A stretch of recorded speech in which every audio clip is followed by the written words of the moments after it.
sure I give it to you like the book gives it to you. The integral of ax plus b to the n dx. Don't be scared by the dx. The dx just says a derivative was taken of this thing, now you can go backwards, okay? So don't be scared of it. It's usually just stuck on the back end saying now go ahead and integrate, okay? So for this right here, the way that it works is you rewrite the junk on the inside, and then with an integral, what do we do with our exponent? We add one to that. And in the past, for derivatives, we would have multiplied by it. We're going reverse. So rather than multiplying, what should we do with this guy? Divide. We are going to divide by it. Okay. Also with chain rule, we would take the derivative of the inside and multiply by it. In this case, we're doing the reverse, so we're going to take the derivative of the inside and do what with it? We're going to divide by it, and that is the definition of how to do that reverse chain rule. Did that make good sense to all? Okay. Are we cool? So if I take the one that we just discovered through the method of the chain rule, let's see if we can get back to its original.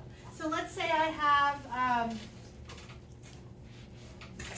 12 times 3x plus 5 cubed dx. dx said I took a derivative of it, now I can take an integral of it.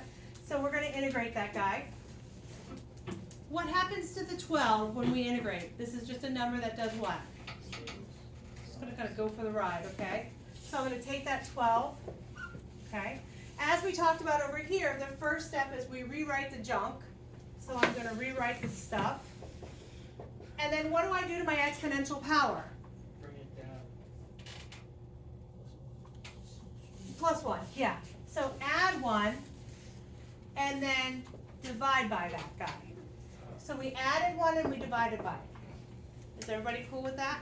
Now, what is the derivative of the stuff that's on the inside? 3. So rather than multiplying like we would, we're going to bring it down and we're going to multiply in the denominator, divide by it. And I should put what at the end? CTA. And does this indeed give us what our original was? Sure does, because those 12s that are in the top and the bottom will reduce.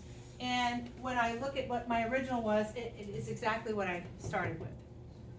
So what do you guys think? Good, bad, ugly, indifferent? I love this stuff.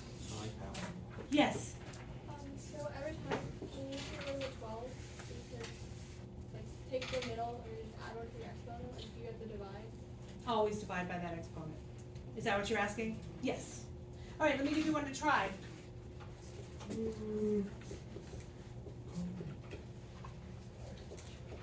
There you have it. What shall I rewrite it like? Anybody? 20 times 1 multiple x to the power of negative 6. to the power of -6.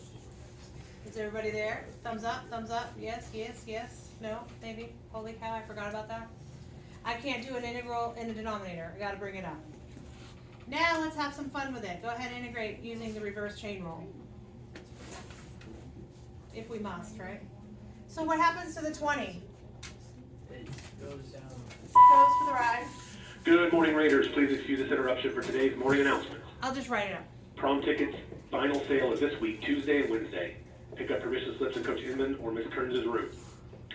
Seniors, it is panoramic picture time. The senior panoramic picture will be taken this coming Friday in the gym during second period, followed by a senior class meeting. Are we cool? Seniors should report immediately to the gym beginning the second period. If you are off campus at that time, please enter Feeling school, good? wait on the patio until the beginning of Alright. the meeting. I can. Are you interested in STEM, or would you I'll like to learn more finish about the variety tomorrow. of careers in the We'll STEM start field? with one of these. If so, then come And to then the I'll STEM show Initiative you Club meeting this at Friday, one February last thing 2nd, that I right gotta after show school, you. 34-301.